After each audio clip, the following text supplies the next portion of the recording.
ನಮಸ್ಕಾರ. ಮಹಾಭಾರತ ಚರ್ಚಾ ಕಾರ್ಯಕ್ರಮಕ್ಕೆ ಸ್ವಾಗತ. ನಾನು ಸ್ಮಿತಾ ರಂಗನಾಥ್. ಕಳೆದ 23ನೇ ತಾರೀಕು ಮಹಾಭಾರತ ಚರ್ಚಾ ಕಾರ್ಯಕ್ರಮದಲ್ಲಿ ಇದೇ ಪ್ರಶ್ನೆಯನ್ನ ಕೇಳಿದ್ವಿ. ಪ್ರತಿಭಟನಾ ನಿರತರಾಗಿರುವ ಜನ್ಜಿ ಇನ್ನು ಜಂತರ್ ಮಂತರ್ನಲ್ಲಿ ಪ್ರತಿಭಟನೆಯನ್ನ ಮಾಡ್ತಿದ್ದಾರೆ. ಅವರಿಗೆ ಕೇಂದ್ರ ಸರ್ಕಾರ ಮಣಿದಿದೆ. ಮತ್ತೊಂದು ಕಡೆಯಲ್ಲಿ ವಿರೋಧ ಪಕ್ಷಗಳು ಬೆಂಬಲವನ್ನ ನೀಡಿವೆ, ಪ್ರತ್ಯಕ್ಷವಾಗೋ ಪರೋಕ್ಷವಾಗೋ. ವಿದ್ಯಾರ್ಥಿಗಳಿಗೆ ನ್ಯಾಯ ಸಿಗಬೇಕು ಅಂತ ಹೇಳಿ ಪಕ್ಷಾತೀತವಾಗಿ ಒಕ್ಕೊರೆಲ್ಲ ಧ್ವನಿಯಿಂದ ಬೇಡಿಕೆ, ಆಗ್ರಹ, ಮಾನವೀಯತೆ, ಮನವಿ ಎಲ್ಲವನ್ನ ಕೂಡ ನಾವು ಗಮನಿಸಿದ್ವಿ. ಆದ್ರೆ ನಮ್ಮ ರಾಜ್ಯದಲ್ಲಿ ಅನ್ಯಾಯಕ್ಕೆ ಒಳಗಾಗ್ತಾ ಇರುವ ವಿದ್ಯಾರ್ಥಿಗಳು, ಉದ್ಯೋಗ ಆಕಾಂಕ್ಷಿಗಳಿಗೆ ನ್ಯಾಯ ಕೇಳೋರು ಯಾರು ಅಂತ ಹೇಳಿ.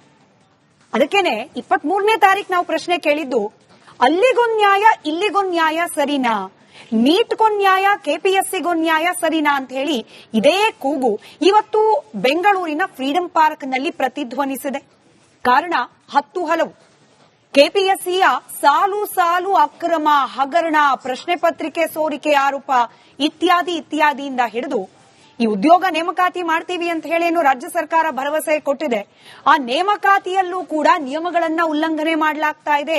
ರಾತ್ರೋರಾತ್ರಿ ನಿಯಮಗಳನ್ನ ಬದಲಾವಣೆ ಮಾಡಲಾಗ್ತಾ ಇದೆ. ಆ ಮೂಲಕ ಸರ್ಕಾರಿ ಉದ್ಯೋಗದ ಆಕಾಂಕ್ಷಿಗಳಿಗೆ ಅನ್ಯಾಯ ಮಾಡಲಾಗ್ತಾ ಇದೆ. ಟೀಚರ್ಸ್, ಶಿಕ್ಷಕರ ನೇಮಕಾತಿ ವಿಚಾರದಲ್ಲೂ ಕೂಡ ರಾಜ್ಯ ಸರ್ಕಾರ ಅನ್ಯಾಯ ಮಾಡ್ತಿದೆ ಅಂತ ಹೇಳಿ. ಹೀಗಾಗಿ ನಮ್ಮ ರಾಜ್ಯದ ಜನ್ಜಿ ಕೇಳ್ತಾ ಇದೆ, ನಮಗೂ ನ್ಯಾಯ ಕೊಡಿ ಸ್ವಾಮಿ. ಕೇವಲ ಜಿರಳೆಗಳಿಗೆ ನ್ಯಾಯ ಕೊಟ್ರೆ ಆಗೋಯ್ತಾ? ನಾವು ಕೂಡ ಮನುಷ್ಯರಲ್ವಾ? ನಾವು ಕೂಡ ಜನ್ಜಿ ಅಲ್ವಾ? ನಮಗೂ ಕೂಡ ಬೇಕಿರೋದು ಅದೇ ಫುಲ್ ಪ್ರೂಫ್ ಪರೀಕ್ಷಾ ಸಿಸ್ಟಮ್. ನಮಗೂ ಕೂಡ ಬೇಕಾಗಿರೋದು ಉತ್ತೀರ್ಣರಾದ, ಮೆರಿಟ್ ನ ಬೇಸಿಸ್ ನಲ್ಲಿ ಕೆಲಸವನ್ನ ಕೇಳ್ತಾ ಇರುವ ಸರ್ಕಾರಿ ಉದ್ಯೋಗದ ಆಕಾಂಕ್ಷಿಗಳಿಗೆ ಉದ್ಯೋಗ ನ್ಯಾಯ ಕೊಡಿ ಅಂತ ಹೇಳಿ ಕೇಳ್ತಾ ಇದ್ದಾರೆ. ನ್ಯಾಯ ಕೊಡಿಸೋ ಪ್ರಯತ್ನ ನಮ್ಮ ರಾಜ್ಯದ ವಿರೋಧ ಪಕ್ಷಗಳು ಮಾಡ್ತಾ ಇವೆಯಾ? ನ್ಯಾಯ ಕೊಡೋ ಪ್ರಯತ್ನ ನಮ್ಮ ಆಡಳಿತಾರೂಢ ಕಾಂಗ್ರೆಸ್ ಪಕ್ಷ ಮಾಡುತ್ತಾ? ಈ ಪ್ರಶ್ನೆಗೆ ಉತ್ತರ ಕಂಡುಕೊಳ್ಳೋ ಪ್ರಯತ್ನವನ್ನ ಇವತ್ತಿನ ಮಹಾಭಾರತ ಚರ್ಚಾ ಕಾರ್ಯಕ್ರಮದಲ್ಲಿ ಮಾಡೋಣ. ಚರ್ಚೆ ಪ್ರಾರಂಭಕ್ಕೂ ಮುಂಚೆ ಈ ಬಗ್ಗೆ ಒಂದು ವರದಿ ನಿಮ್ಮ ಮುಂದೆ.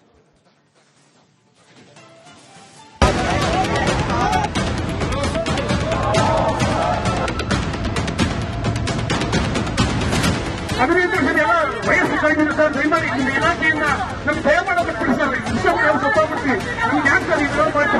ಜಿರಳೆಗಳಿಗೆ ಒಂದು, ನಮಗೊಂದು ನ್ಯಾಯನ? ನಮಗಾಗ್ತಾ ಇರೋ ಅನ್ಯಾಯಕ್ಕೆ ನ್ಯಾಯ ಬೇಕು ಅಂದ್ರೆ ನಾವು ಬೀದಿಗಿಳಿಬೇಕಾ? ಅಲ್ಲಿ ರಾಜೀನಾಮೆ ಕೊಡಿಸ್ಕೊಂಡ್ರಿ ನಮಗೆ ನ್ಯಾಯ ಹೇಗೆ?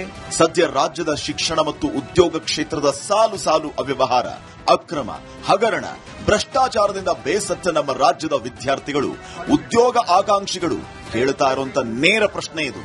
ಪ್ರತಿಯೊಂದು ಎಕ್ಸಾಮ್ಸ್ ಅಲ್ಲೂ ಕೆಎಸ್ ಅಲ್ಲಿ ಸ್ಕ್ಯಾಮ್ ಆಗಿದೆ, ಪಿಡಿಒದಲ್ಲಿ ಸ್ಕ್ಯಾಮ್ ಆಗಿದೆ, ಕಮರ್ಷಿಯಲ್ ಟ್ಯಾಕ್ಸ್ ಇನ್ಸ್ಪೆಕ್ಟರ್ ಸ್ಕ್ಯಾಮ್ ಆಗಿದೆ, ಬಿಬಿಎಂಪಿ ಎಇಎಲ್ ಸ್ಕ್ಯಾಮ್ ಆಗಿದೆ, ಡಬ್ಲ್ಯೂಆರ್ಡಿ ಎಇಎಲ್ ಸ್ಕ್ಯಾಮ್ ಆಗಿದೆ, ಎಡಿಎಲ್ಆರ್ ಸ್ಕ್ಯಾಮ್ ಆಗಿದೆ. ಇದನ್ನ ತುಂಬಾ ಗಂಭೀರವಾಗಿ ತಗೊಳ್ಳಿ. ವಿತ್ ಡಾಕ್ಯುಮೆಂಟ್ಸ್, ವಿತ್ ಎವಿಡೆನ್ಸ್ ಕೊಟ್ಟರು ಇವತ್ತು ಏನು ಕ್ರಮ ತಗೊಂತ ಇಲ್ಲ. ಏನ್ ಮಾಡ್ತಿದ್ದೀರಾ ರಾಜ್ಯ ಸರ್ಕಾರ? ದಯವಿಟ್ಟು ಇದನ್ನ ಅರ್ಥ ಮಾಡಿಕೊಂಡು ರಾಜ್ಯದ ಯುವಕರ ಭವಿಷ್ಯ ಇವತ್ತು ಬೀದಿಗೆ ತಗೊಂಡ್ಬಂದಿದ್ದೀರಾ ನೀವು.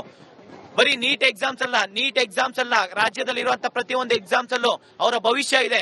ಕೆಪಿಎಸ್ಸಿಯನ್ನು ಹಗರಣಗಳ ಗಣಿಯ ಸಾಲು ಸಾಲು ಎಡವಟ್ಟುಗಳ ಬಗ್ಗೆ ನಿರಂತರ ವರದಿಗಳು ಬಂದರೂ ಅಧ್ಯಕ್ಷರ ಅಮಾನತು ಬಿಟ್ಟರೆ ಬೇರೆ ಕ್ರಮ ಆಗಿಲ್ಲ. ನೇಮಕಾತಿಯಲ್ಲಿ ನೇರವಾಗಿ ಹಣಕ್ಕೆ ಹುದ್ದೆ ಮಾರಾಟವಾಗ್ತಾ ಇದ್ರು ಹೇಳೋರು ಕೇಳೋರು ಇಲ್ಲ.